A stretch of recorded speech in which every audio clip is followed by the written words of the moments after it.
Hello बच्चों, let's read the question.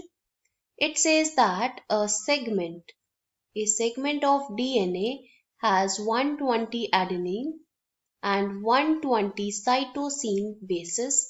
The total number of nucleotides present in the segment is, तो हमारे पास क्या है 120 एडेनिन 120 साइटोसिन. हमें बताना है टोटल नंबर ऑफ न्यूक्लियोटाइड्स कितने होंगे इन द सेगमेंट. तो यहाँ पे की कॉन्सेप्ट क्या हो गया हमारा, की कॉन्सेप्ट इज न्यूक्लियोटाइड. न्यूक्लियोटाइड क्या होता है हमारे पास, in a nucleotide the nitrogenous base nitrogenous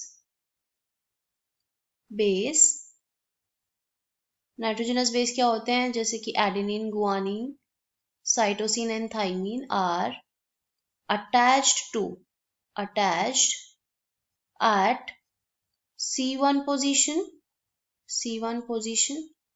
of pentose sugar.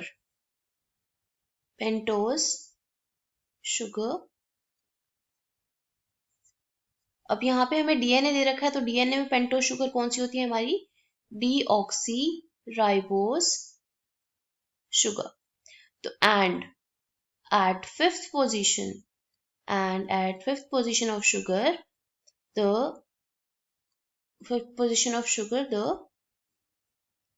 phosphate group is attached.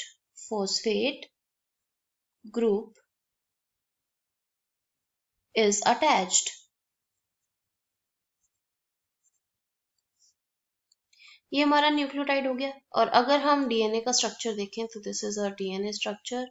अगर डीएनए स्ट्रक्चर में हमारे पास एक साइड प्यूरीन प्रेजेंट है, for suppose we have A, तो उसके अगले साइड हमारे पास पायरिमिडीन प्रेजेंट होगा and they are joined with hydrogen bonds. And if cytosine is present, it is joined with triple hydrogen bond with guanine.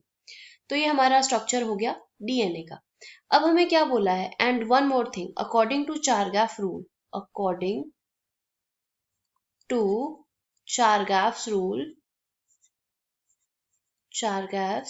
rule,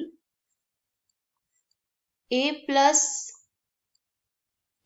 G equals to C plus D, means number of purines equals to number of pyrimidines.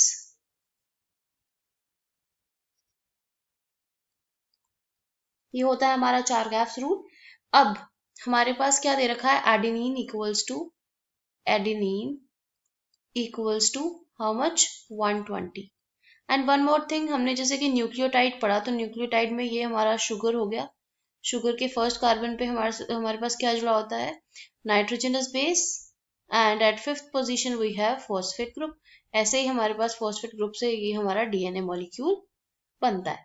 तो adenine हमारे पास 120 हो गए. Cytosine भी कितने हो गए हमारे पास, 120. And अब एडेनिन हमारे पास 120 है, तो हमें पता है कि जो एडेनिन है, एडेनिन अटैच होता है थाइमीन के साथ.